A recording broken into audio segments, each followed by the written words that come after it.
family of an elderly dementia patient have called for a fresh police investigation into unexplained injuries she suffered in a care home. The original investigation was found to have significant failings. Lily Rawson, who was in her late 70s, suffered 4 separate injuries on different dates in 2019-2020 while she was a resident in Bangor care home. 2 PSNI officers have been disciplined after a Police Ombudsman's inquiry concluded significant evidential opportunities have been missed. Michael Fitzpatrick reports. This is Lily Rawson. She was a dementia patient at Bangor care home for 4 years up until 2020. Lily, who was in her late 70s, suffered 4 unexplained injuries in a 7-month period during her time at the home. Her daughter Alison went to the police in June 2019 after her mother was found in the floor of her room with a head wound. In 2022, she spoke to BBC Spotlight about what happened. The paramedics were there. There was blood everywhere in her room. The next day, a family member noticed what appeared to be blood spatter on the ceiling. At the time, Bangor Care Home said this was an unwitnessed and unexplained incident believed to be a fall. 4 months later, Alison received an anonymous letter to her home. In it, Lily was called a cheeky bitch. A second letter said a named nurse in the care home knew what had happened to Lily.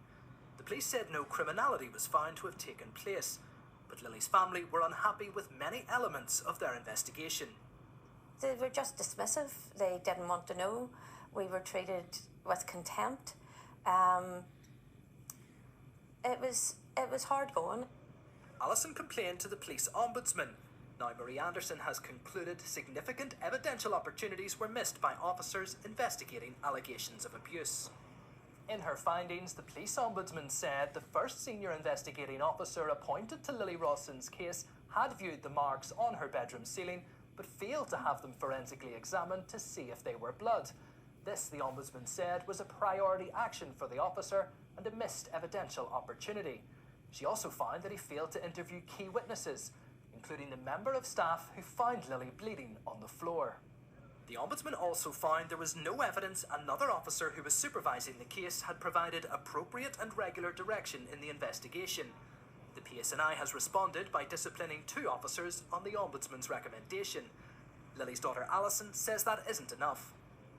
What we need, and I would appeal to John Boucher, who I've considered to be a decent man, and I would ask John Boucher, on behalf of the Lily Rawsons that went before my mother and all the Lily Rawsons that may come to pass, that he gives us and gives my mother the investigation that she should have had when she was alive.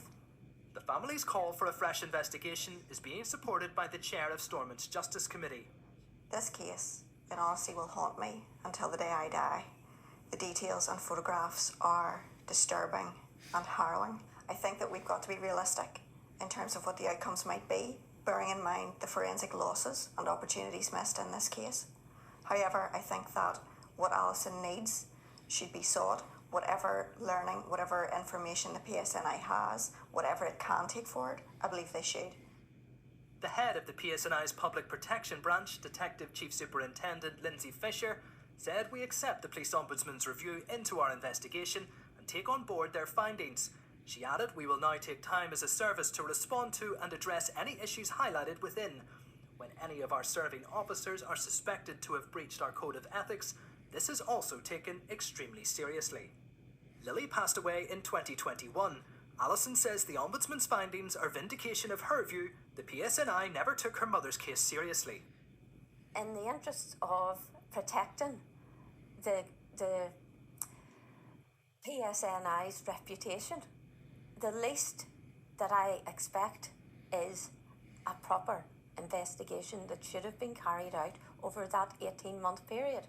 In 2022, the former owner of the home, Four Seasons Healthcare, told BBC Spotlight it doesn't recognise the allegations in relation to the historic operation of Bangor Care Home and will always fully and openly address any concerns raised through their complaints procedure. It added the home had 6 regulatory inspections between 2018 and 2022 and there has never been any enforcement actions. Bangor Care Home was sold to new owners in July 2022. A wider Police Ombudsman investigation into policing policy and practice in the area of safeguarding is due to be published shortly. Michael Fitzpatrick, BBC Newsline. Detective